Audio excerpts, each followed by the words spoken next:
Alhamdulillah wassalatu wassalamu ala Rasulillah wa ala alihi wa sahbihi ajmain amma ba'd. Kaum muslimin,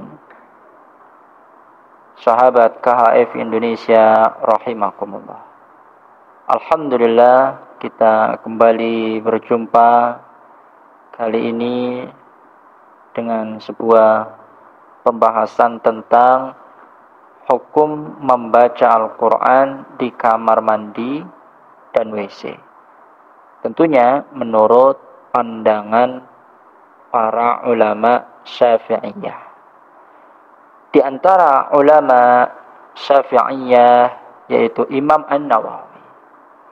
Imam An-Nawawi di dalam kitab Rawdatul Talibin, beliau mengatakan tidak dimakruhkan membaca Al-Quran di dalam kamar mandi. Ini kata beliau. Demikian juga beliau mengatakan dalam kitab Al-Majmu' Syarah Al-Muhadzab. Beliau mengatakan hal yang serupa.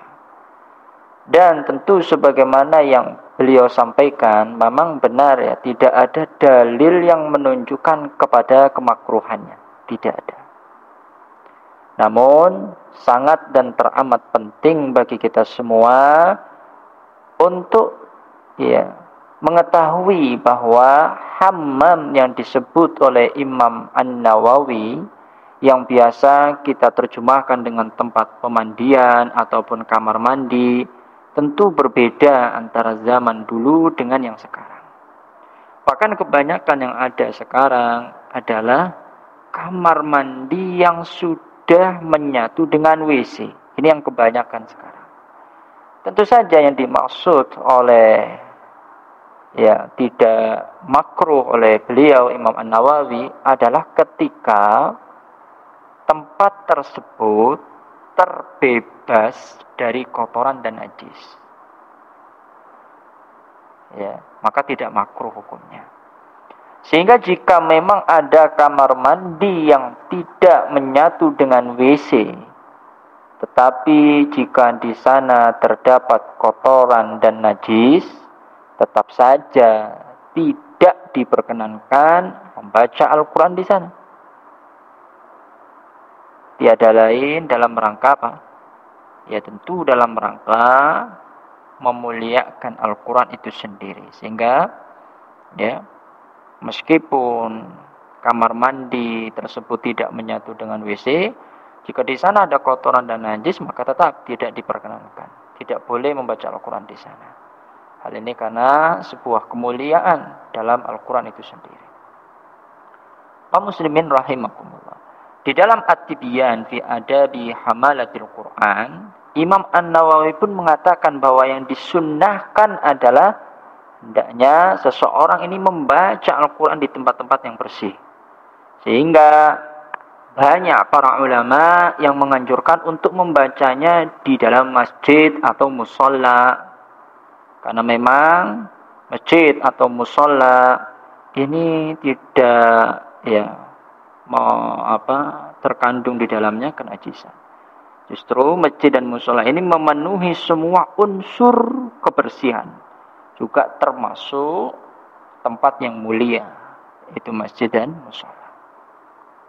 Para ulama menganjurkan membaca Al-Quran di masjid. Sementara itu, kembali pada sebuah permasalahan, yakni hukum membaca Al-Quran di tempat buang hajat atau WC.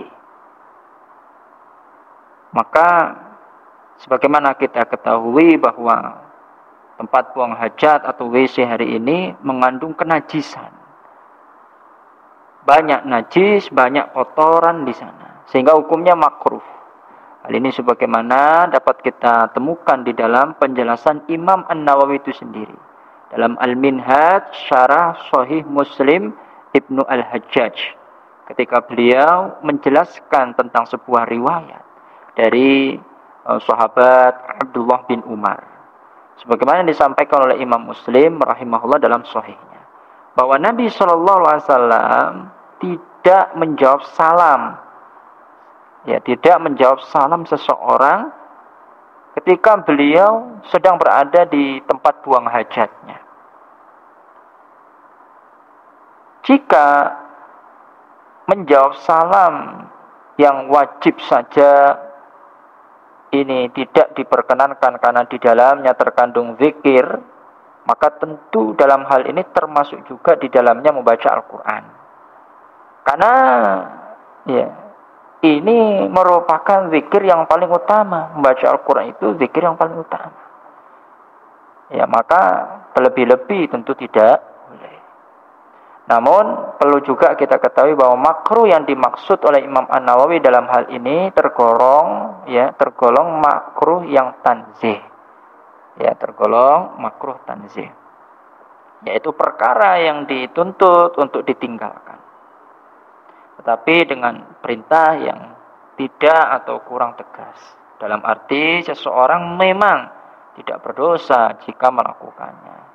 Namun tentu akan sangat baik, sangat indah, dan berpahala besar jika orang meninggalkannya.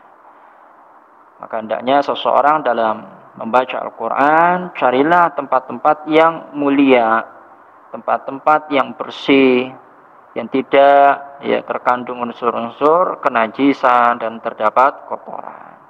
Jadi inilah pandangan para ulama Syafi'iyah tentang hukum membaca Al-Quran di kamar mandi dan WC. Tadi kita sudah jelaskan adanya tentu perbedaan hammam pada zaman dahulu dengan zaman yang sekarang. Semoga kita dapat memahami dengan sebaik-baiknya. Wallahu ta'ala a'lam.